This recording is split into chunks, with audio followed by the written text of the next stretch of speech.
once again from distant CME. Welcome to another edition of EMS Horror Stories. We have an interesting one this week, not necessarily a horror story, but nonetheless an interesting tale of EMS woe.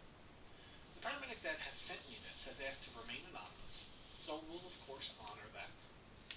This paramedic writes, "Myself and my partner were dispatched to the local nursing home. Upon our arrival, we were instructed that a 65-year-old female was complaining of shortness of breath. We walked into the room and we find a 65-year-old female weighing approximately 700 to 750 pounds in a specialized bariatric bed.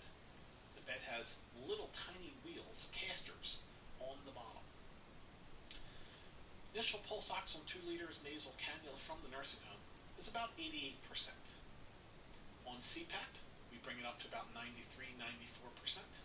Running albuterol treatment and then a duo-neb through the CPAP machine, and then that brings her pulse ox up to 96-97%. The patient is still complaining of shortness of breath. Her blood pressure, 150-160, 90 to 100. Sinus tach, 110 to 130, depending on where we are in the treatment. But now I'm at a quandary. How am I going to move this patient approximately 2.5 to 3 blocks down the street to the hospital for definitive care? At the time, we did not have bariatric stretchers. We did not have specialized bariatric units that we had access to. How am I going to move this patient to the hospital? Someone suggested a couple of Reeve stretchers tied together, lay her flat in the truck. This patient was definitely not going to tolerate lying flat. Luckily for me, the local fire chief came up with a pretty ingenious solution. He had a Harley trailer that he would take his motorcycles to different shows with. So, with the help of this paramedic, his partner, and 14 firemen, they were able to get the bed into the trailer and secure it to the inside of the trailer with straps. This medic and his partner continued to deliver care in the back of the trailer as the fire department towed the trailer with the patient and the medic and the EMT in the back of the trailer to the hospital, where the patient was offloaded, once again with the help of 14 firemen, the paramedic and his EMT, and definitive care was rendered. The patient wound up being admitted for congestive heart failure and pneumonia.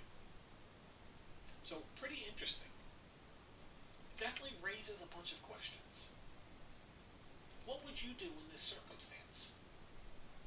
Why don't you leave a comment here on our Facebook page with, have you ever had a call like this and what did you do? Or would you have done something different with this call?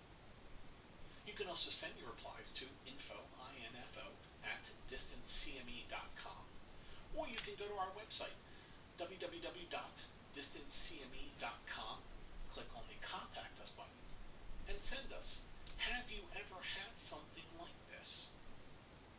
Hey, thanks for hanging out with me for the last couple of minutes. We look forward to seeing you in one of our virtual classrooms. And don't forget, save time and money. Never sit in a classroom again.